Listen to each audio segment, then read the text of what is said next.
محرم الحرام کے حوالے سے سید الشہداء امام حسین علیہ السلام نے رہتی دنیا تک کہ مسلمانوں کے لیے ہمارے لیے کیا اسباق چھوڑے؟ جی بالکل،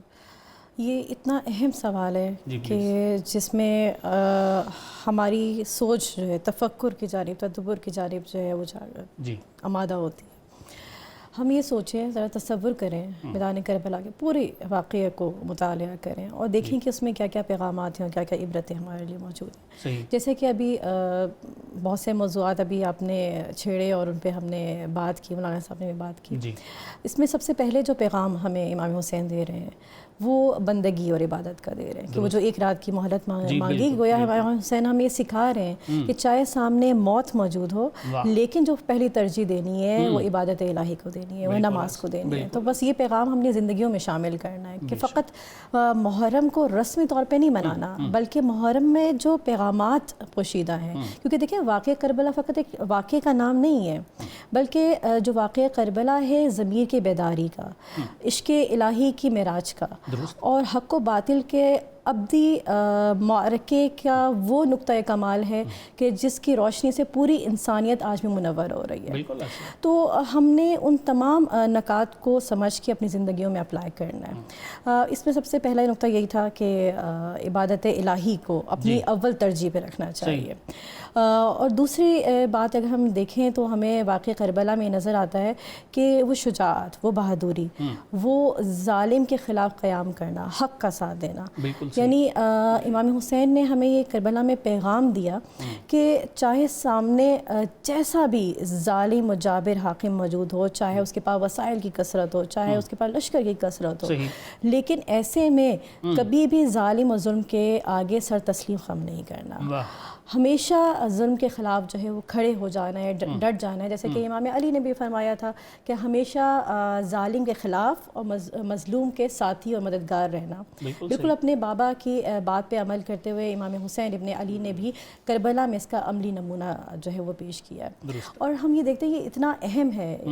کہ ہمیں چاہیے کہ اپنی زندگیوں میں اس چیز کو شامل کریں کہ فقط یہ پیغام ایک وقت کے لیے نہیں ہے۔ امام حسین سے جب بیعت طلب کی تو امام نے کیا فرمایا تھا؟ امام نے یہ نہیں کہا تھا کہ حسین جو ہے وہ یزید کی بیعت نہیں کر سکتا، امام نے یہ فرمایا تھا، یہ سٹیٹمنٹ دی تھی کہ مجھ جیسا، یعنی قیامت تک جو بھی حسین جیسا ہے، جو حسینی اقدار پر، الہی اقدار پر عمل کرنے والا ہے، وہ یزید جیسے کی بیعت نہیں کرے گا۔ یعنی کسی بھی دور کا کوئی بھی یزیدی کردار ہو، وقت کا طاغوت ہو، کوئی بھی بالکل غیر مقتدر ترین الہی نظام ہو، اس کے خلاف قیام کرنا ایک حسینی کردار کا فریضہ ہے۔ اور ہم یہ دیکھتے ہیں کہ دور حاضر میں بھی جنہوں نے حسینی کردار کو اپنایا، حسینی اقدار کو اپنی زندگیوں میں شامل کیا، ان کی پیروی کی، انہوں نے کثیر نہیں بلکہ بالکل واقع کربلا کی طرح کم تعداد ہونے کے باوجود، مختصر وسائل ہونے کے باوجود، طرح طرح کی پابندیوں کے باوجود حسینی کردار ادا کرتے ہوئے، اتنی بڑی مثال ہمارے سامنے ایران کی ہے۔ اسی جانب آ رہی ہوں کہ وقت میں نام نہیں لے رہی تھی، میں صرف اشارہ کر رہی تھی۔ نہیں، اس میں کوئی حرج نہیں ہے، ظاہر ہے وہ ہمارے بھائی ہیں۔ بالکل، تو ہم دیکھتے ہیں کہ جو حسینی پیروکار ہیں، حسینی اقدار پر چلنے والے ہیں، انہوں نے وقت کے طاغوت کو للکار دیا اور امام حسین کے اقدار پہ عمل کرتے ہوئے انہوں نے جتنا مرضی دباؤ ڈالا گیا لیکن امام حسین کی مانند انہوں نے وقت کے طاغوت اور سامراجی قوتوں کے آگے سر تسلیم خم نہیں کیا اور امام ہی کی سنت پہ عمل کرتے ہوئے شہادت کو گلے لگا لیا لیکن سر نہ جھکایا۔ تو بس ہم یہ دیکھتے ہیں کہ جب اس طرح سے حق کی راہ میں جان دی جاتی ہے تو ہم اس کی تاثیر آج کے دور میں دیکھ سکتے ہیں کہ اس خون شہید نے کیا رنگ لے کر آیا کہ تمام عالم میں جتنے بھی تفرقے تھے، جتنے بھی اختلافات تھے، سب بھول گئے لوگ، اور کسی بھی مکتبہ فکر کے ہوں، چاہے اہل سنت ہوں، چاہے اہل تشیع ہوں یا دیگر جتنے بھی، یہاں تک کہ عیسائی اور ہندو بھی جو ہیں، وہ اس ایک فرد واحد کی وجہ سے کہ وہ شخص تھا کہ جو حق بیان کرتا تھا، یہ وہ شخص تھا جو کہ مظلوموں کا حامی و مددگار تھا۔ تو اب آج سب کو وحدت کے ساتھ سب کو اکٹھا کر دیا، متحد کر دیا، صرف کیا ہے، کس چیز کا ثمر ہے؟ حسین ابن علی کے اقدار پہ عمل کرنے کا نتیجہ ہے۔ تو اور اس کے علاوہ جو کربلا میں کہتی ہوں کہ ایک اور پہلو جو ہمیں نظر آتا ہے، امام حسین ابن علی نے جو ایک رات کی مہلت مانگی تھی، ٹھیک ہے، اس میں ہدایت نفوس بھی درکار تھی، یعنی ایک مقصد جو تھا کہ نفوس کی ہدایت کا، اور اس میں ہمیں کیا تاریخ میں نظر آیا؟ جناب حر ابن علی، حر رہائی، کہ جو لشکر یزید میں تھے اور اس کے سپہ سالار تھے، بہت بہادر تھے، لیکن وہ ایک رات کی مہلت تھی کہ جو تسبیح و تحلیل کی آوازیں سنی، ان کا ضمیر جاگ گیا کہ یہ نواز رسول ہیں، یہ جناب زہرا کی اولاد ہیں، اور میں ان کے خلاف قیام کروں. میں نے کتنی بڑی جسارت کر دی کہ میں ان کے اونٹ کی، ان کے گھوڑے کی جو ہے اس کو روکا، رسی کو پکڑا، ان کے اوپر پانی بند کیا، اور وہ ایک رات کی مہلت جو تھی وہ تو کوئی خاص ہی کرم کی بات سمجھ آتی ہے. بالکل ان کی ہدایت کا باعث بن گئی، اور حر جو ہے وہ جہنم سے جنت کا راستہ طے کر چکے تھے. اچھا، اس میں ایک بہت امپورٹنٹ جو بات میں کہتی ہوں کہ آج کے دور میں ذکر کی جانی چاہیے کہ کربلا میں ہمیں ایک اور بہت اہم کردار نظر آتا ہے خواتین کے لیے. بطور خاتون میری کوشش ہوتی ہے کہ میں پیغام جو ہوں وہ خواتین کو دوں، کیونکہ خواتین جو ہے کہ جذباتی بھی ہوتی ہیں، اور بہت جلدی کوئی غم یا کسی پریشانی کا سامنا ہو تو بہت جلدی ہمت ہار جاتی ہیں، حوصلہ ہار جاتی ہیں. تو یہاں پہ ہم خواتین کے لیے پیغام ہے کہ آپ دیکھیں شب عاشورہ دیکھ لیں یا روز عاشورہ دیکھ لیں، بی بی زینب سلام اللہ علیہا کا کردار، ہمشیرہ امام حسین ابن علی کا کردار کتنا اہم ہے کہ آپ یہ دیکھیں کہ آج ہم جب خواتین کو دیکھتے ہیں نا، ہمارے پاس بہت سارے سوالات آتے ہیں، بڑی پریشان حال ہوتی ہیں، مسائل ڈسکس کری ہوتی ہیں، فیملی کے ایشوز یا پروفیشنل لائف کے ایشوز، فلاں اس نے یہ کہہ دیا، یہ مسئلہ ہو گیا. تو وہ ذرا دیکھیں، تصور کریں کہ وہ زینب کبریٰ کی ماننے والی ہیں، ہاں بی بی زہرا کی ماننے والی ہیں. تو اس اہل بیت کا کردار کیا نظر آ رہا ہے؟ کیا ہمارے اوپر ان کی جو تربیت ہے نا وہ خاص نظروں میں ہوئی ہے بے شک، لیکن دیکھیں وہ ہمارے لیے رول ماڈل ہے، وہ چیز سامنے آتی ہے. بالکل، لیکن وہ ہستیاں ہمارے لیے رول ماڈل ہیں. انہوں نے وہ عمل کر کے دکھایا ہے کہ جو ہر خاتون کر سکتی ہے، ان کی سیرت پہ عمل پیرا ہو کے. ہم دیکھتے ہیں آج چھوٹی موٹی پریشانیوں سے ہم ہاتھ پاؤں چھوڑ کے، حوصلہ جو ہے وہ چھوڑ کے بیٹھ جاتی ہیں خواتین. تو ذرا دیکھیں زینب کبریٰ کہ بیٹے فقط دو بیٹے نہیں قربان کیے، میں کہتی ہوں انہوں نے اپنی پوری نسل قربان کر دی، بھائی قربان کر دیے، بھتیجے قربان کر دیے، بنی ہاشم کے 18 جوان قربان کر دیے، اولاد جعفر و عقیل قربان ہو گئے، صحابہ امام حسین قربان ہو گئے، لاشیں بکھرے پڑے ہیں، لاشیں ان کی نظروں کے سامنے پامال ہو گئے ہیں، خیموں کو آگ لگا دی گئی ہے. اور ایسے میں ایک خاتون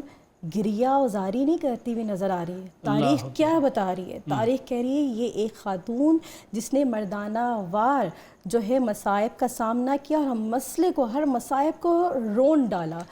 ایسا کردار ادا کیا. کیا ہمیں نظر آتا ہے کہ بی بی، اگر جیسا میں کہوں کہ مثال دوں کہ جب سے کووڈ ہوا اور ڈفرینٹ وائرسز آئے تو انٹرنیشنل لیول پہ 2 کورسز بہت زیادہ پروموٹ کیے گئے اور اس پہ بڑا کام کیا گیا. ایک تھا کرائسس مینجمنٹ کا، اور کرائسس مینجمنٹ بھی with resources and with out resources. اور دوسرا جو کورس انٹرنیشنل لیول پہ بہت زیادہ ہم نے دیکھا کہ اس کی ریشیو، کہ میں ایک ایجوکیشنسٹ بھی ہوں تو میرا اس پہ بھی ریسرچ ہوتی ہے، تو اس میں ڈیسیژن میکنگ کے اوپر کورسز بہت ہوئے. تو جب لوگوں نے ڈفرینٹ اسکالرس کی، ڈفرینٹ فلاسفرس کی وہاں کوٹیشنس لکھی، تو وہاں میں نے بی بی زینب کا کوٹ کیا. میں نے کہا ہمیں کسی بھی ویسٹرن فلاسفر کی ضرورت نہیں ہے، یہ چیزیں اگر ہم نے سیکھنی ہے تو ہمارے لیے کردار زینب ہی کافی ہے. کیوں؟ کیونکہ آپ دیکھیں کربلا میں ود آؤٹ ریسورسز کرائسس ہے نا، ایسے کرائسس کہیں نظر آتے ہیں، خیمے جل گئے ہیں، لاشیں پامال ہیں، سب کچھ اجڑ چکا ہے، چادریں چھن گئی ہیں، اب بچہ ہی گیا ہے. ٹھیک ہے، ود آؤٹ ریسورسز سے کوئی سہولت نہیں، اتنے دنوں کی بھوک پیاس ہے. ایسے عالم میں بی بی سر پکڑ کے نہیں بیٹھ رہی، رو کے گریہ نہیں کر رہی، بلکہ جب بچے خیموں میں آگ لگنے کے بعد میدان میں بکھر گئے تو انہیں اکٹھا کرتی ہوئی نظر آ رہی ہیں، ان کے آنسو پہنچ رہی ہیں. پھر وہ بیوہ خواتین جن کے سہاگ اجڑ گئے ان کو سینے سے لگا رہی ہیں، ان کی دل جوئی کر رہی ہیں. پھر امام سجاد جو بیمار ہیں خیمے میں، ان کو کندھے پہ اٹھا کے باہر لے کر آ رہی ہیں، پھر اس کے بعد سب کو سوار کر رہی ہیں. تو دیکھیں یہ